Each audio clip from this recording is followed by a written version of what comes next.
Assalamualaikum warahmatullahi wabarakatuh. Alhamdulillahilladzi anzalal Qur'an hudan linnas wa bayyinatin minal huda wal furqan. Wassalatu wassalamu ala Rasulillah wa ala alihi wa ashabihi ajma'in wa man tabi'ahum bi ihsanin ila yaumiddin. Amma ba'd. Jamaah sekalian, pada malam hari ini insyaallah kita akan mempelajari kisah Nabi Yusuf alaihi salam.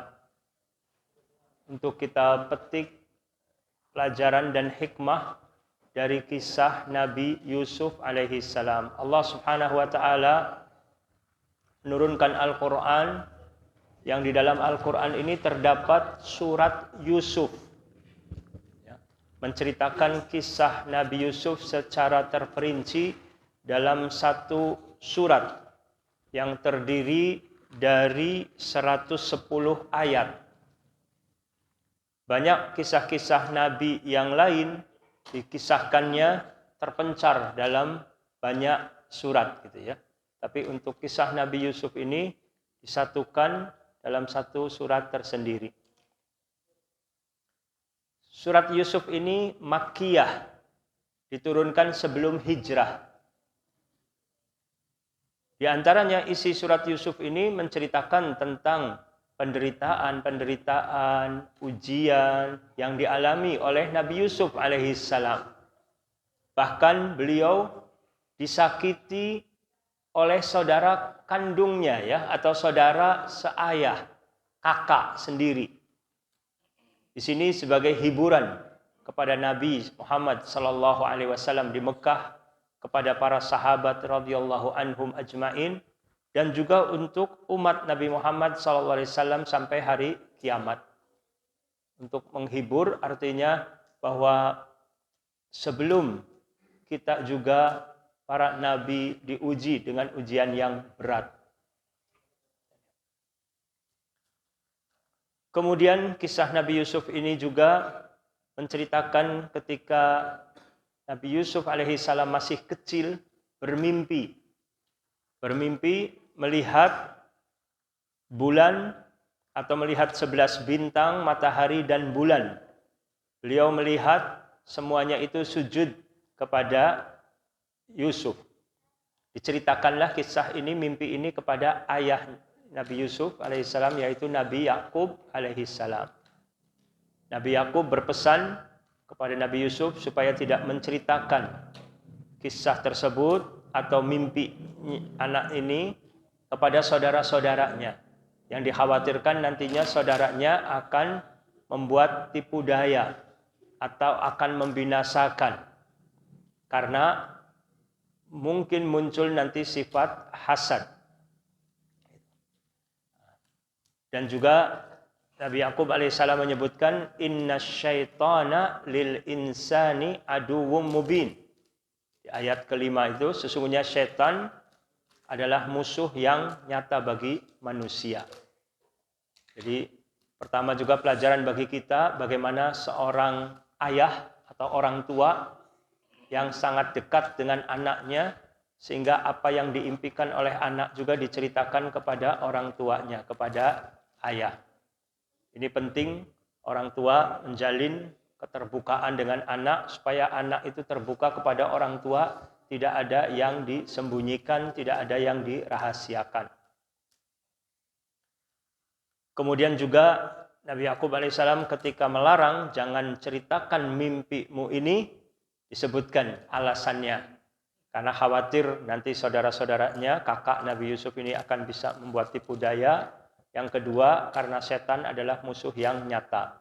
Ini juga penting bagi orang tua ketika memerintah kepada anak, melarang anak, itu juga perlu memberikan alasan-alasan supaya perintah dan larangan orang tua ini bisa lebih didengar, lebih diperhatikan, dan lebih ditaati.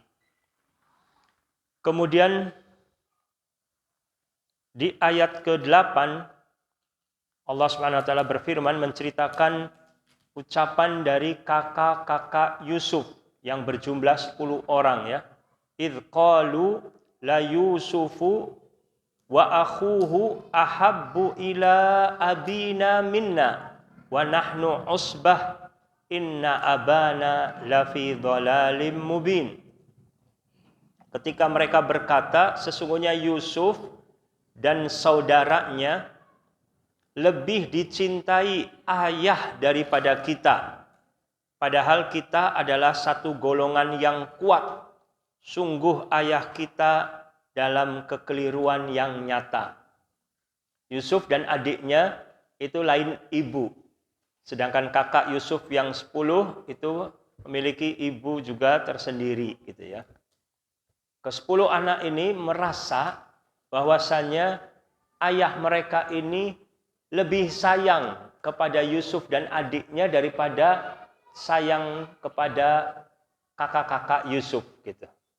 Di sini mereka menganggap bahwa ayah mereka ini dalam kekeliruan yang nyata gitu. Padahal sesungguhnya Nabi Yakub alaihissalam tidak zalim dalam mensikapi anak-anaknya ya. Beliau adil. Tapi itu perasaan saja yang terdapat pada diri anak, perasaan. Di antara penyebabnya bisa jadi Nabi Yakub ini lebih perhatian kepada Yusuf karena Yusuf waktu itu masih kecil. Wajar saja orang tua memberikan perhatian lebih kepada anak yang lebih kecil dibandingkan kepada anak yang sudah lebih besar. Dan ketika mereka juga yang besar itu ketika masih kecil juga mendapatkan perhatian juga yang lebih gitu kan. Tapi kadang mereka tidak menyadari. Itu satu. Kemudian Nabi Yakub juga ketika Yusuf menceritakan mimpinya sudah paham bahwa ayah Nabi Yakub ini paham bahwa Yusuf ini nanti besarnya akan menjadi seorang besar gitu. Bisa jadi akan menjadi rasul, meneruskan perjuangan dari sang ayah yang juga seorang rasul gitu ya. Dengan mimpi tadi sudah menduga ada kelebihan memang dari kecil sikap-sikap, sifat-sifat Nabi Yusuf dan lain sebagainya. Tentu juga di sini ada perhatian kepada seorang anak yang kelak akan menjadi rasul yang meneruskan perjuangan ayah. Ini juga menunjukkan juga adanya perhatian. Kemudian juga sebagian ulama mengatakan ibu Nabi Yusuf ini sudah meninggal dunia. Sedangkan ibu dari kakak-kakak Yusuf ini masih ada. Perhatian seorang ayah kepada anak yang masih kecil yang ibunya sudah meninggal, lebih adanya perhatian lebih dibandingkan kepada anak-anaknya yang ibunya masih ada. Tapi bukan berarti berbuat zalim. Di sini tidak. Artinya dalam memberikan makan, istilahnya ya, kewajiban-kewajiban ditunaikan dengan secara baik, tidak dizalimi. Adapun perasaan itu tidak bisa dihindarkan. Seperti Nabi Muhammad SAW ketika ditanya oleh Amr bin As radhiyallahu anhu, siapa orang yang paling engkau cintai ya Rasulullah? Nabi SAW mengatakan Aisyah. Tapi bukan berarti beliau tidak mencintai istri-istri yang lain, gitu kan, tidak. Ataukah beliau naudzubillah sama sekali tidak berbuat zalim pada istri yang lain, tapi dalam hal kecenderungan hati gitu ya. Kemudian setelah itu malah mereka ini berencana, bermusyawarah untuk membuat makar. Bahkan sempat ada yang usul mau membunuh saja Nabi Yusuf ya, tapi tidak disetujui sama yang lain, jangan. Tapi kita buang saja di sumur gitu kan, kesepakatannya seperti itu. Nah, ini menunjukkan dari sifat hasad. Kalau sudah pola pikir itu sudah salah, itu mengakibatkan nanti tindakan-tindakannya juga akan melakukan tindakan yang salah dan buruk dari pola pikir yang salah. Karena mereka salah tadi sudah menilai suudzon kepada ayah mereka bahwa mereka ayahnya ini zalim, akhirnya timbul juga adanya hasad, iri, hati yang busuk, akhirnya melahirkan, membuahkan tindakan-tindakan yang busuk pula. Dari sini penting bagi kita untuk terus membersihkan hati kita. Jangan sampai ada sifat hasad, sifat kibir, sombong, sifat tamak kepada dunia, Di sini tentang hasad ini penting sekali untuk dihindarkan. Karena kalau tidak, hasad ini membahayakan luar biasa. Membahayakan orang yang hasadnya dan juga bisa juga mengakibatkan dampak buruk bagi yang dihasadinya, yang diirinya. Dan juga bisa mengakibatkan juga keburukan-keburukan ke bawah terus. Dari untuk anak-anaknya dan lain sebagainya, berbagai macam nanti keburukan. Timbul nantinya adanya permusuhan-permusuhan antara keluarga, antara sahabat, antara teman, tetangga, di antaranya disebabkan adanya hasad yang dimiliki oleh seseorang atau lebih. Hasad ini biasanya dijangkiti atau terjadi kepada orang-orang yang sama satu profesi. Misalkan adik kakak saling iri, sesama dokter saling iri, sesama pedagang saling iri gitu ya. Biasanya satu profesi, bahkan bisa juga sesama ustadz juga gitu kan. Sesama pengurus masjid, sesama pengurus yayasan padahal yang berbeda gitu ya. Itu terjadi akhirnya naudzubillah hasad. Maka jangan sampai terjadi pada diri kita, kita bersihkan. Jangan sampai ada sifat-sifat hasad. Kalau seorang itu orientasinya insya Allah akhirat, mencari ridha Allah, insya Allah tidak ada hasad. Malah senang, yang ada saling mendukung. Gitu kan? Saudara kita mendapatkan nikmat, kita ikut gembira. Saudara kita mendapatkan musibah, kita ikut sedih. Yang ada harusnya seperti itu. Jangan ada hasad. Dan kita harus didik anak-anak kita juga dari kecil supaya mereka tumbuh dalam keadaan akhlak yang baik, tidak memiliki sifat hasad. Dan jangan orang tua yang menjadi penyebab anak-anak akhirnya jadi hasad juga. Kemudian akhirnya mereka izin kepada ayah mereka untuk membawa Yusuf yang masih kecil. Asalnya Nabi Yakub alaihissalam tidak mengizinkan, khawatir keselamatan Nabi Yusuf ini, tapi mereka merayu terus, meyakinkan bahwasanya mereka akan menjaganya dengan sebaik-baiknya. Tapi setelah itu memang mereka masukkan atau lemparkan Yusuf ke dalam sumur. Ditunggu oleh mereka. Sampai ketika ada kafilah dagang yang datang mau mengambil air, ternyata akhirnya yang diambil ternyata ada seorang anak kecil. Mereka menganggap bahwasanya anak kecil ini seorang budak belian yang lari dari tuannya.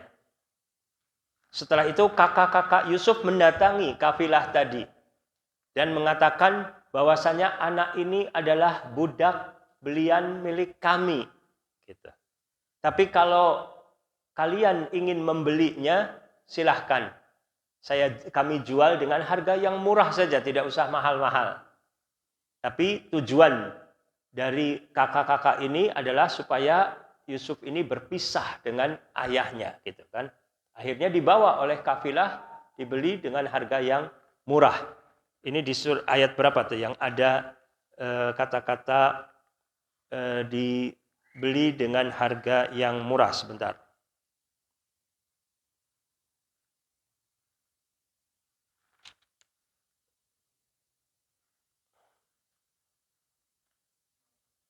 Ayat 20 ya. Wasyarauhu bisamanim bakhsin gitu. Bisamanim bakhsin darahima ma'dudah.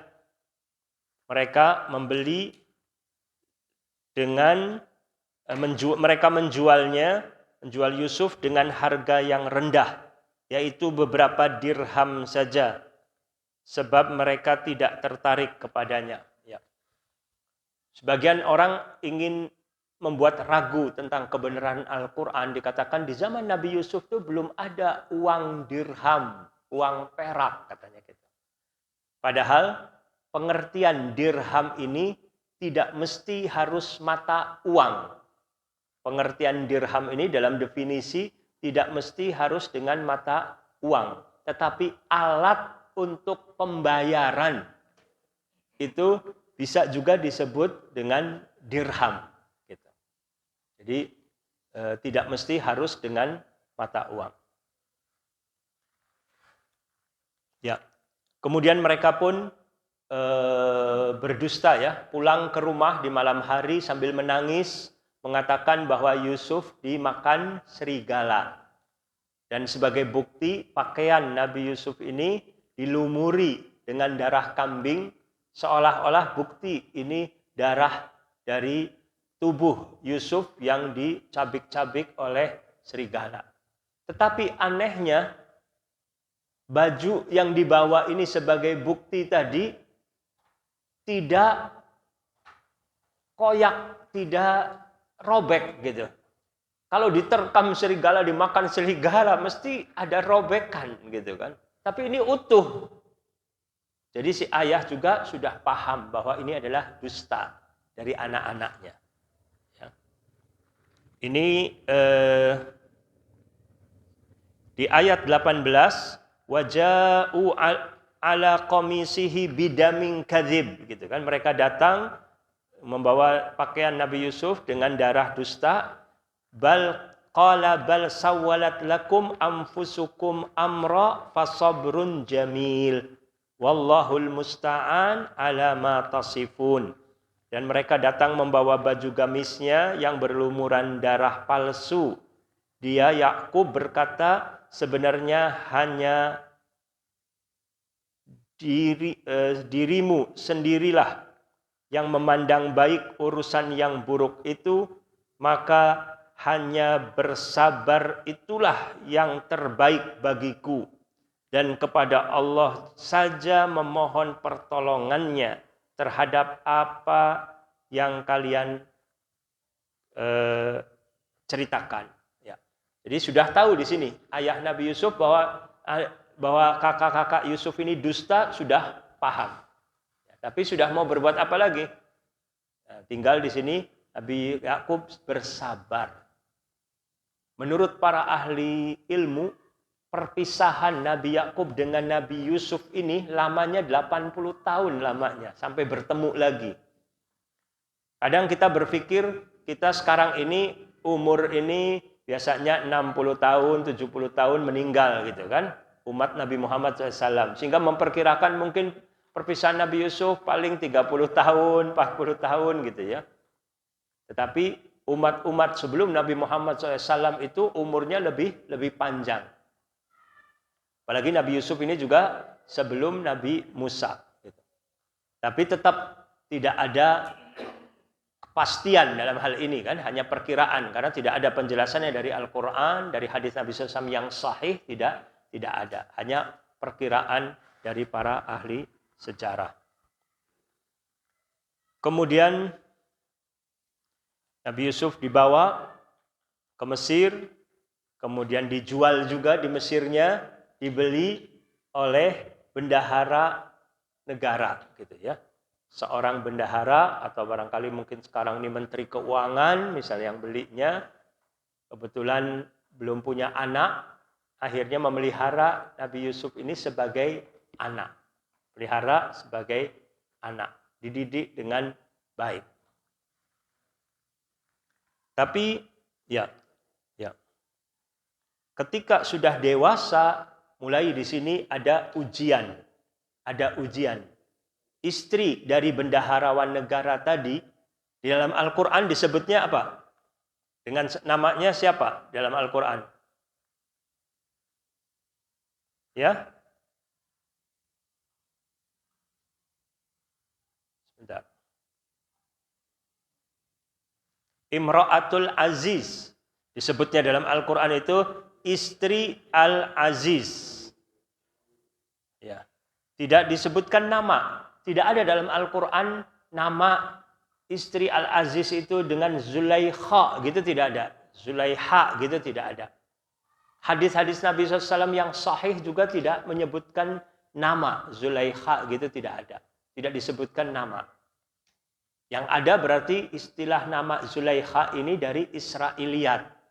Dari kisah-kisah Bani Israel. Nabi SAW memberikan satu kaedah. Ceritakan kisah Israiliyat silahkan. Tapi jangan benarkan dan jangan dustakan.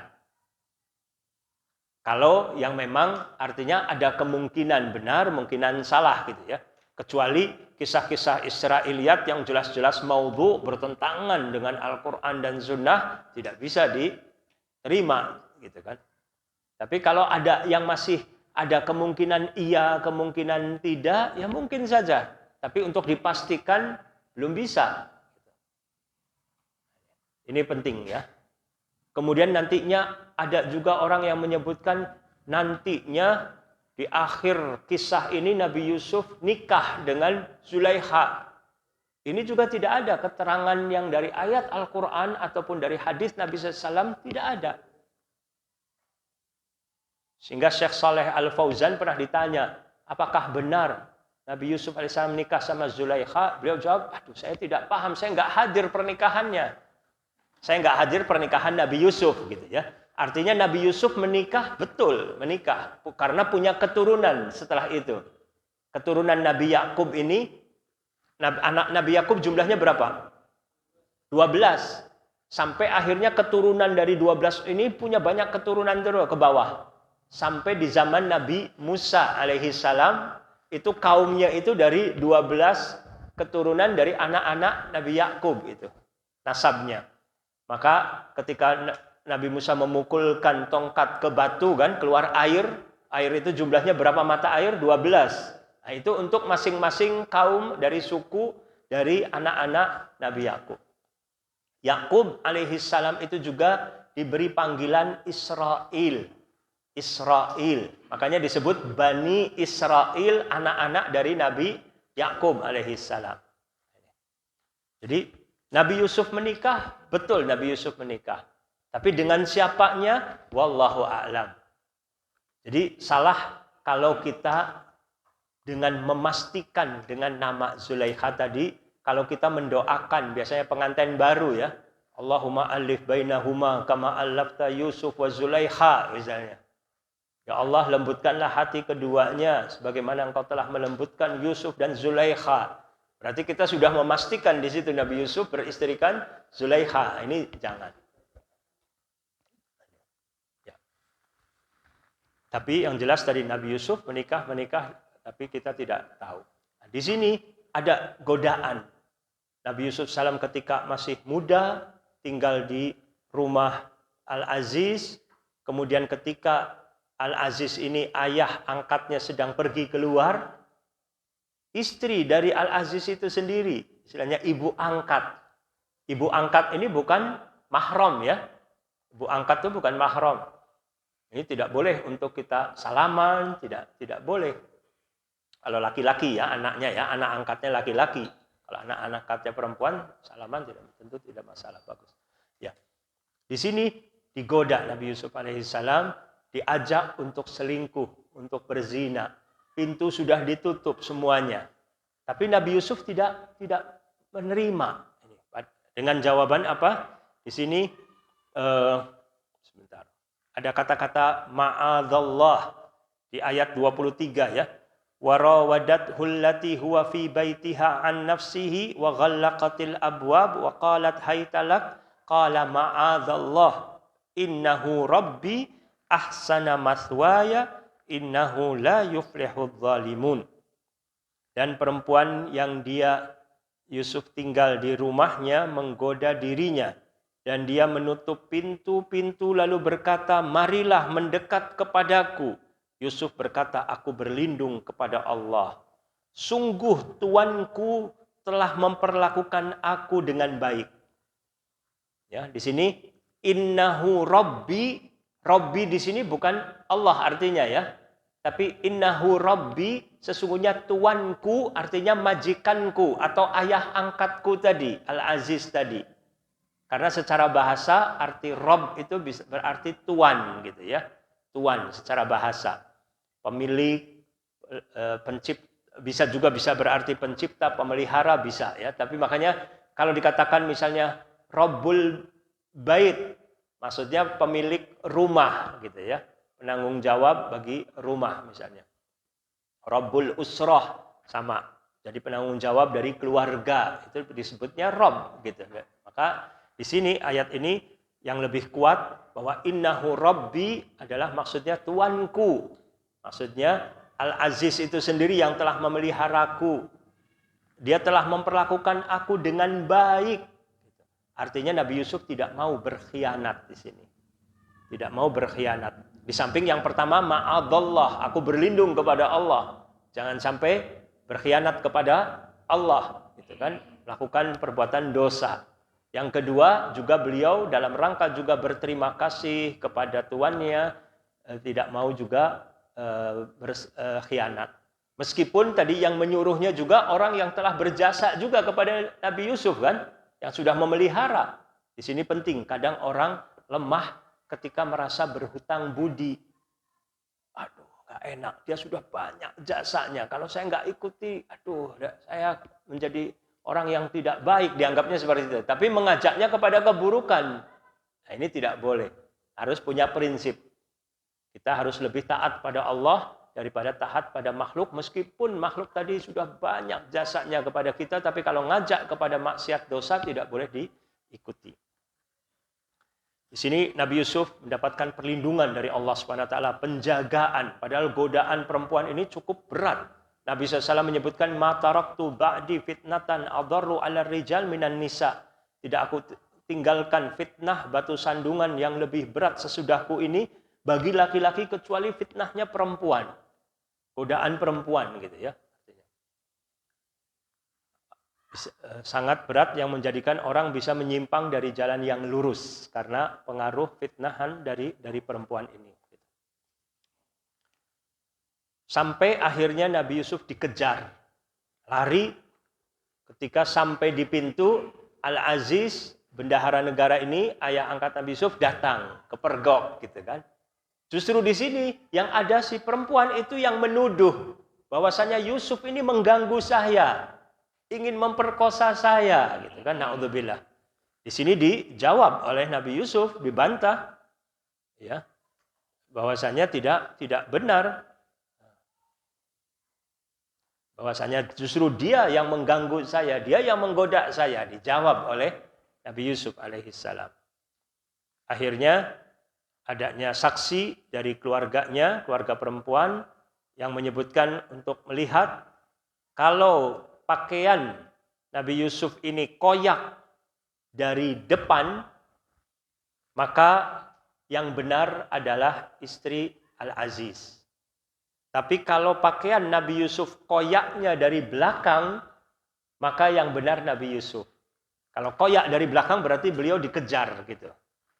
Tapi kalau koyak di depan berarti laki-laki yang akan mengejar perempuan, tapi perempuannya meronta, mungkin memegang bajunya yang mengejar gitu kan. Di sini alhamdulillah terbukti bahwa koyak baju Nabi Yusuf koyak di bagian belakang. Di sini jelas kebenarannya. Tapi setelah itu suami dari ini istri Al-Aziz atau Al-Aziznya itu sendiri akhirnya hanya mengatakan, Yusuf a'rid an hadza wastaghfiri li dzambik innaki kunti minal khati'in, di ayat 29. Wahai Yusuf, lupakanlah ini, suruh dilupakan kasus ini, dan istriku mohonlah ampunan atas dosamu karena engkau termasuk orang yang bersalah gitu. Pada saat itu dah tutup aja gitu. Tapi setelah itu, istri Al-Aziz ini mendengar berita dari kaum perempuan yang memperolok-olok dia. Seolah-olah ini istri Al-Aziz mengganggu Yusuf gitu, anaknya.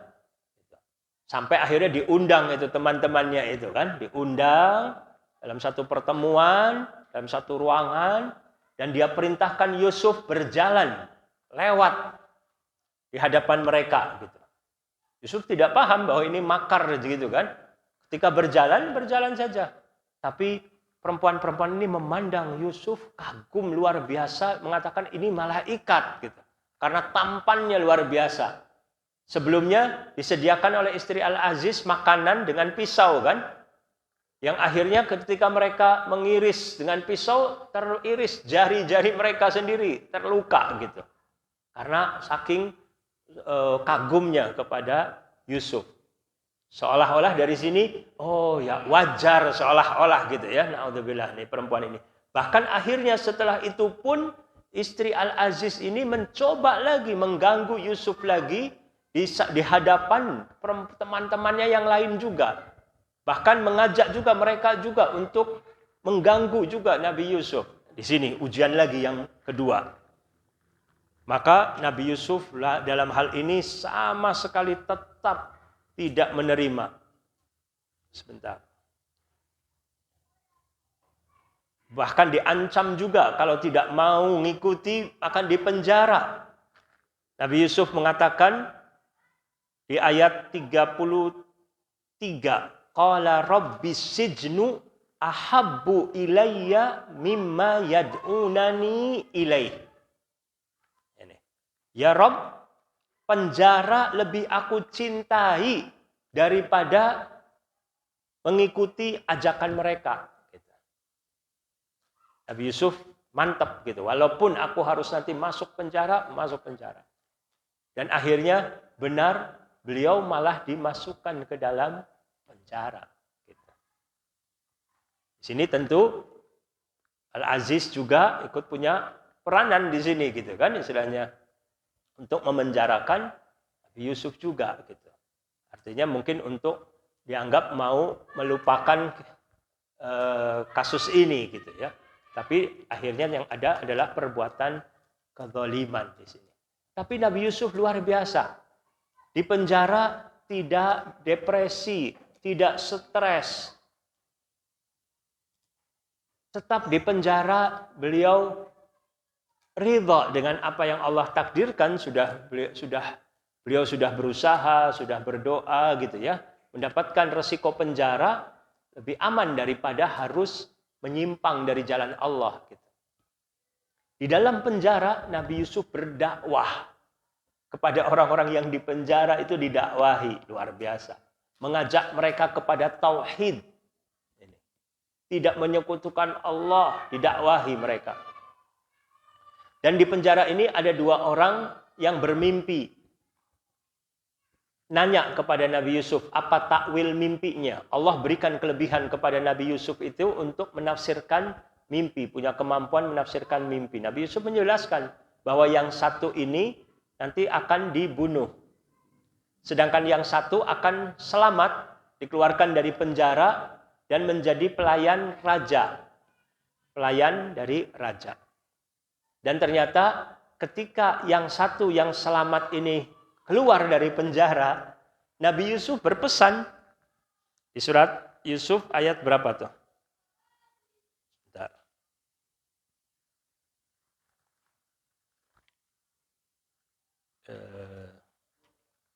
Di surat ayat 42. Wa qala lilladzi dhanna annahu najim minhum adhkurni inda rabbik fa ansahu syaitanu dzikra rabbih falabitha fis sijni bid'a sinin.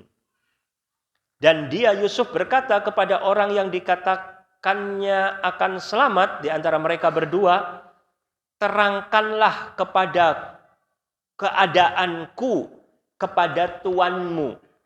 Maksudnya kepada raja. Karena dia melanjutkan pekerjaan menjadi pelayan raja. Jadi terangkanlah keadaanku kepada tuanmu.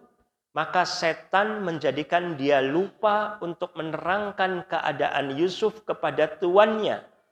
Karena itu dia Yusuf tetap dalam penjara beberapa tahun lamanya.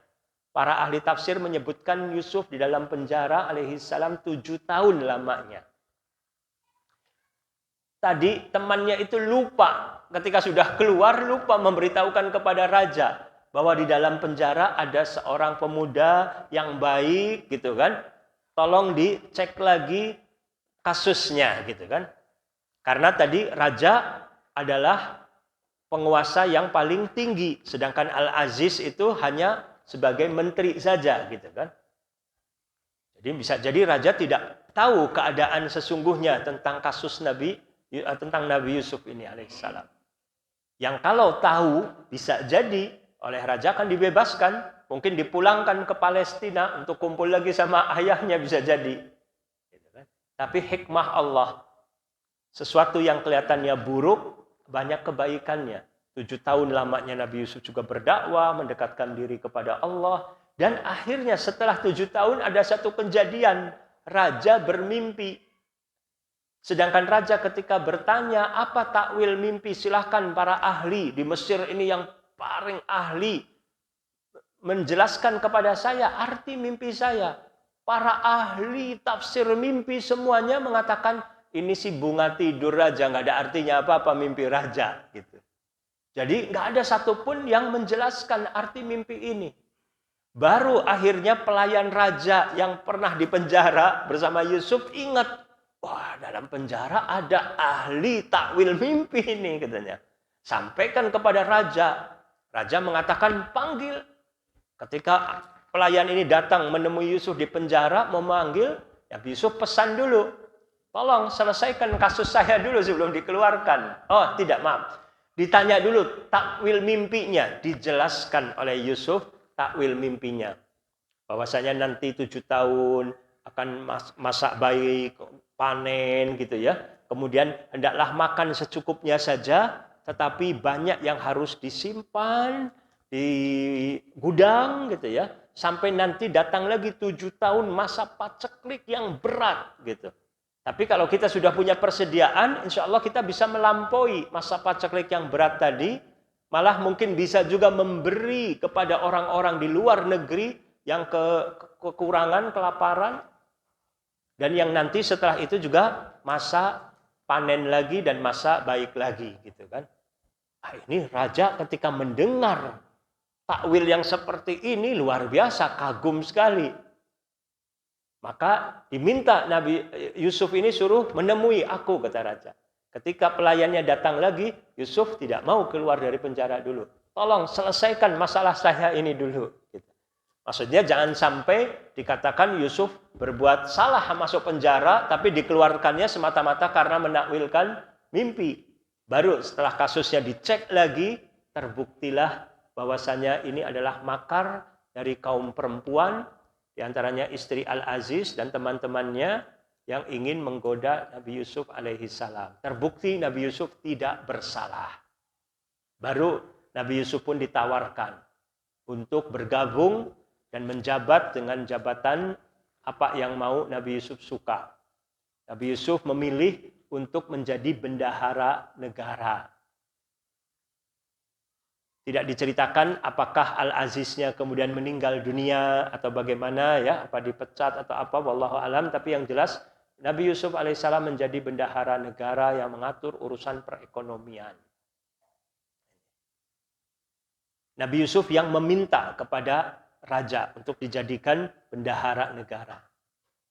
Sedangkan di syariat Nabi Muhammad SAW dilarang seseorang untuk meminta jabatan. Maka jawabannya ini syariat orang sebelum kita. Nabi Yusuf AS syariat sebelum Nabi Muhammad SAW, sebelum umat Nabi Muhammad SAW. Maka kalaupun ada perbedaan, tidak masalah adanya perbedaan dalam hal syariat. Dan dalam kondisi tertentu pun seseorang, barangkali ada kasus-kasus tertentu ya, barangkali nanti bisa dibahas tertentu misalnya. Tetapi pada dasarnya untuk meminta jabatan adalah sesuatu hal yang dilarang. Sudah waktu adzan ya? Nanti adzan dulu, setelah adzan kita lanjutkan dikit lagi ya.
Kita lanjutkan. Di sini ada hikmahnya ketika pelayan atau orang yang dipenjara yang kemudian jadi pelayan raja ini lupa menyampaikan kasus Nabi Yusuf ini kepada raja 7 tahun lamanya, itu hikmahnya luar biasa. Seandainya tadi saya katakan kalau diberitahu langsung, mungkin raja melihat kasusnya Nabi Yusuf tidak bersalah, langsung pulangkan mungkin ke Palestina misalnya, selesai. Tapi justru menunggu sampai 7 tahun, sampai raja bermimpi, tidak ada yang bisa menakwilkan mimpi, sampai akhirnya Nabi Yusuf sendiri yang menakwilkan dan mimpinya takwilnya luar biasa bermanfaat, sampai akhirnya Nabi Yusuf pun dikeluarkan dan diketahui keadaannya beliau tidak bersalah dan menduduki jabatan yang tinggi. Di sini tentu adanya tadi karena perbedaan waktu tadi yang tepat gitu ya, sehingga Nabi Yusuf justru di sini mendapatkan kemuliaan juga di dunia dan juga kesempatan untuk berdakwahnya menjadi bisa lebih luas lagi. Satu hal lagi, Nabi Yusuf tidak marah ketika pelayan tadi yang lupa 7 tahun datang membawakan ini raja bermimpi. Nggak ada kata-kata kamu kemana saja misalnya. 7 tahun saya pesen amanat nggak disampaikan gitu. Misalnya kecewa. Tidak, biasa saja sudah apa yang sudah terjadi gitu kan. Sudah terjadi, tidak ada rasa marah. Atau merasa karena didolimi oleh penguasa sampai masuk penjara. Sehingga ditanya adanya mimpi. Wah nanti kalau saya terangkan mimpi untuk kemaslahatan negara juga. Tidak, malah dia memberikan nasihatnya yang baik untuk negara. Untuk kemakmuran masyarakat gitu ya. Berarti beliau adalah seorang yang sangat cinta kebaikan. Sehingga dalam surat Yusuf nanti sering disebut juga kata-kata al-muhsinin. Bahwa Allah tidak akan menyia-nyiakan pahala ajral muhsinin gitu. Orang yang dipenjara juga mengatakan kami melihat engkau sebagai al-muhsinin. Sering disebutkan kata-kata al-muhsinin. Al-muhsinin itu artinya orang-orang yang berbuat baik. Tidak mesti artinya hanya donatur dari sisi materi, harta gitu, tidak mesti. Siapa saja yang kita senang berbuat baik, memberikan manfaat bagi orang lain dan lain sebagainya disebut muhsin. Kalau satu orang, kalau muhsinin banyak. Orang-orang yang berbuat ihsan, berbuat ihsan. Ya.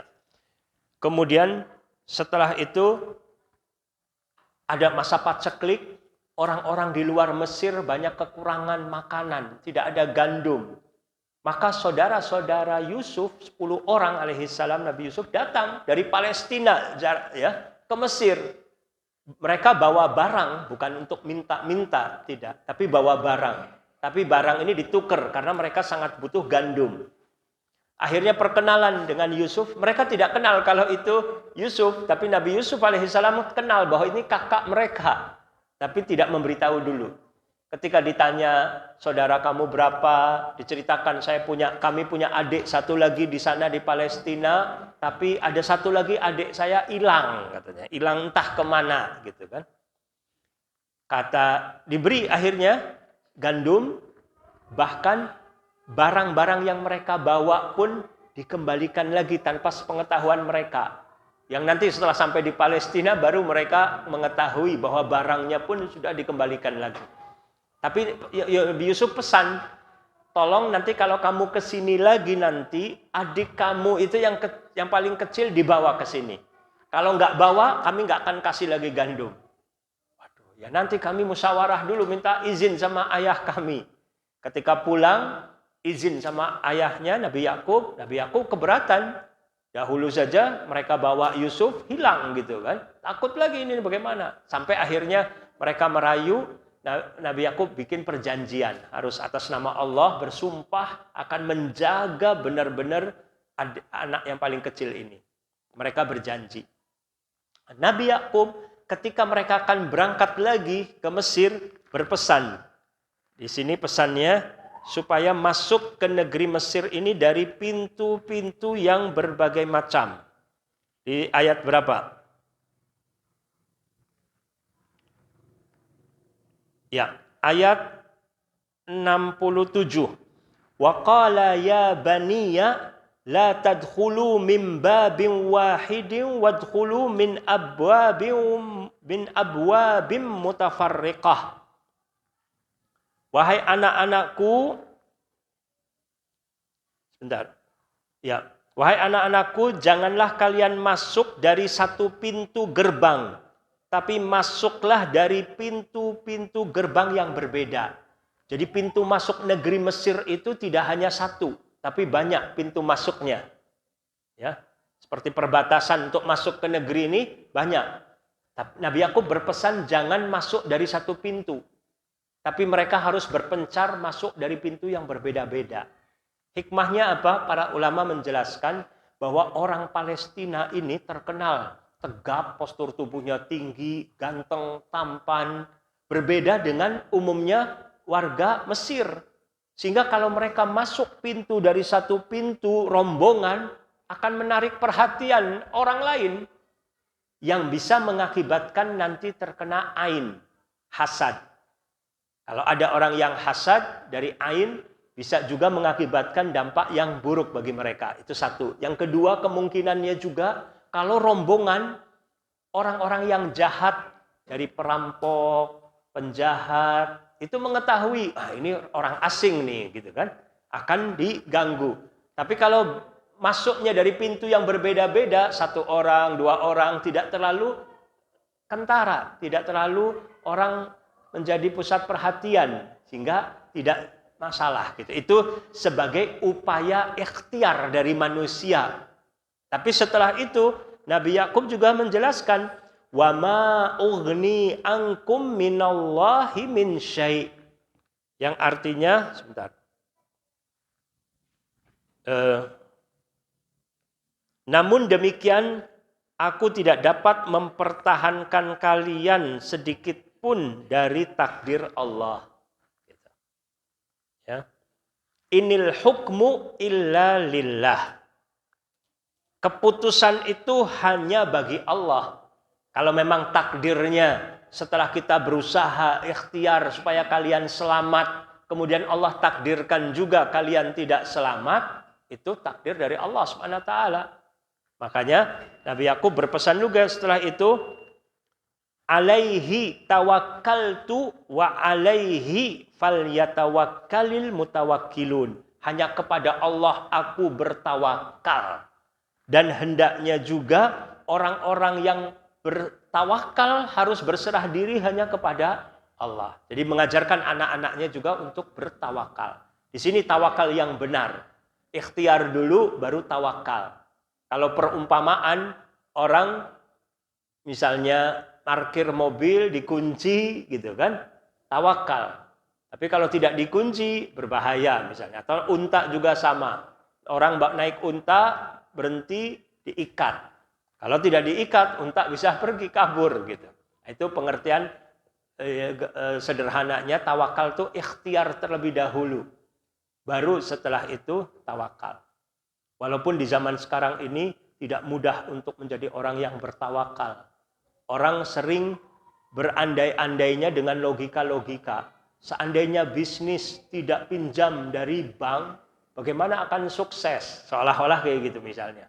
Berbagai macam upaya-upaya yang menjadikan kita tidak bertawakal kepada Allah. Padahal kalau memang pinjam dengan riba itu haram, jangan ikuti, gitu kan? Tidak akan sukses orang yang menyimpang dari jalan Allah Subhanahu wa taala. Dan yang lain-lainnya pun sama, pengertian tawakal benar-benar orang yang sakit, belum sembuh-sembuh juga, kurang tawakal pergi ke dukun mencari kesembuhan misalnya. Ya, ala kulli hal masih agak panjang ini ya. Kayaknya kalau kita lanjutkan tidak cukup.